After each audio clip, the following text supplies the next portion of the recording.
Okay, happy to see you. And we are going over flags 9 and 10. And I just want to say how thankful I am. I have been wanting to make this video series for a couple months now, and I've had a lot of fear and a lot of roadblocks, and I just decided to do it. And here I am. It's funny, I live a life where I look for signs, and one of my friends who I met a few months ago, we were talking and we were having a great time. And he said, I would watch you. I would watch you do anything. And it was just out of friendship because we were telling stories and it was really funny. And I'd been thinking about shooting videos and helping people that way. And I hadn't done it. And then he recently passed away. And we never became very close friends, but his words always stuck with me. And I just really took it in and felt like, okay, now's the time. And the second one, which is much lighter, I don't know if any of you watch Vanderpump Rules, but I'm a reality TV show junkie for the most part. I'm a BravoCom fan, whatever that means. Oh, I can't believe I'm admitting this, but I am. And Lala last night, she was talking about Allie and James, and she said, yeah, all the red flags for her relationship, they were like, pow, pow, pow, pow, pow, but she was tunnel vision and sucked into the illusion that had been created. So I know how hard it is to see the red flags. I know that you can read a list of red flags and not do anything about it in your own personal dating and your own personal relationship, but know that I am here for you, and you can always reach out to me and I will see how I can help you. I am clairsentient. I'll probably make a video on what that means because I'm sure many of you are as well. So with that being said, thank you for going through this series with me. Let's dive into 9 and 10 right now, and we'll just see what they have, what's going on. So here we go. Let me pull up my screen. Okay. So 9, struggling with addiction. We knew this was coming, right? I showed you at the beginning. So struggling with addiction can be very tricky to spot because people are good at hiding their addictions at first. But here are a few things to look out for. Excessive consumption. They regularly drink or use drugs. Like, it's regular. It's not an every once in a while situation. It's every time you go out, every date that you're on, and it's to excess. It's getting drunk. It's behavior that has your gut going, I don't know about that. Prioritizing substance use. So chooses substance use over activities, relationship, and responsibilities. They use substances to enjoy activities. So if you are doing an activity and it doesn't really feel like an activity that needs alcohol, and they need to drink, be on the lookout for it. If they are choosing alcohol over healthy activities, just things to be mindful for. Let's see, changes in mood. They suddenly are irritated or withdrawn. If you see that their personality is very, very different without alcohol or drugs, I would look out for that too. And especially if you like one version of them better than the other, and it's the one that's on drugs or alcohol. It's been said that emotionally people stop maturing as soon as they start using. I do believe that's true. I have a long lineage of dating people who are addicts, so I know a lot about this. Inconsistency again. Oh my gosh, red flag within red flag. They disappear and reappear randomly. This could be sex addiction as well as alcohol or any sort of substance. I have had clients that have had people they were dating be sex addicts. They would disappear on the weekends and come back to life on Monday. It can be tricky as well.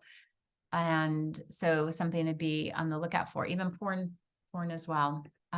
So don't discount sex, as I mentioned, and gaming addiction. And I mean video game, but there's also gambling. But video games in our culture today, a lot of people play a lot of video games. Video games are fine, but if they don't have a good sense of reality because they're hooked on the gaming world, which is based on fantasy, I'd also pay attention to that as well. So let's see what number 10 is. You would think that substance, any sort of addiction would be the final one, but actually lack of empathy is a big issue as well. If your partner is not able to understand or empathize with your feelings and needs, it can lead to emotional distance and dissatisfaction. Sometimes as we get more intimate with somebody and we become more vulnerable, it's very easy to stop sharing your feelings as much, or to feel scared to, especially if they haven't really felt what you're feeling and shown you an embrace, right? And a warm embrace for those feelings that you're now sharing. This can also be a sign of mental health issues such as narcissism. There's so much out there right now in how narcissism and empaths go hand in hand. The one thing I don't like about it is that they tend to portray the empath as some sort of victim. This will be another series, I'm sure, where I help empaths be empowered and not become victims of narcissism. Narcissism is sort of rampant in our lives right now.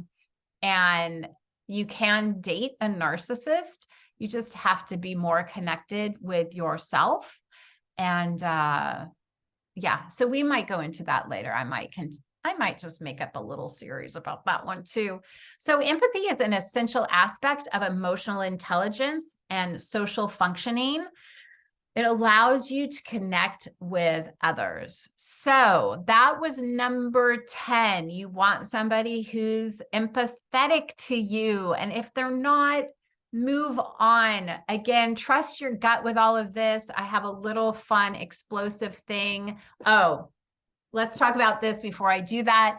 A scarcity mindset can keep us from seeing the truth, right? So I think that's a great way to end the red flag conversation of the introduction of what are the red flags. It will lead into the second series, which is why they are so hard to see, and then why it is so hard once you feel like you're seeing them to move on.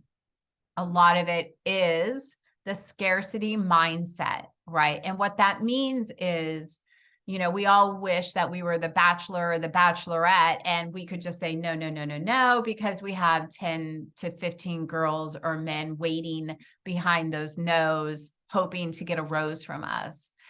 Now, out in the real world, it can feel like there are no good men or women, but that is not true. And if you keep that mindset, that is the reality you will create. Now, that sounds a little mystical and magical, but I know from my own life, I truly believe there was somebody out there for me.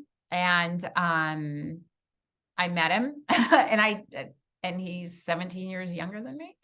So you just never know where you're going to meet your guy, but he's out there, and having the idea or keeping the belief that this man is walking towards you or this woman's walking towards you and you are walking towards them. And sorry, I just sucked in saliva the wrong way. And you're going to meet him or her, keeps you going. And it also keeps you from settling into something that is just unhealthy or toxic for you. So this concludes our red flag series. I'm very excited that you're here. Let me just share this with you. Maybe this will help keep in mind that this is the intensity of red flags, our little red flag guys going woo, woo, woo, woo, woo, woo. And it should help you to remember that red flags are key. And to have a healthy relationship, you need to understand red flags and maybe even have an accountability partner if you don't want to hire a dating coach or somebody who will call it out as it is. Have a friend who you really trust to tell you the truth and has your best interest in mind. And with that, I hope to see you in my next series. It's been such a pleasure. Thank you so very much and have a beautiful, beautiful day. Okay, bye for now. Mwah.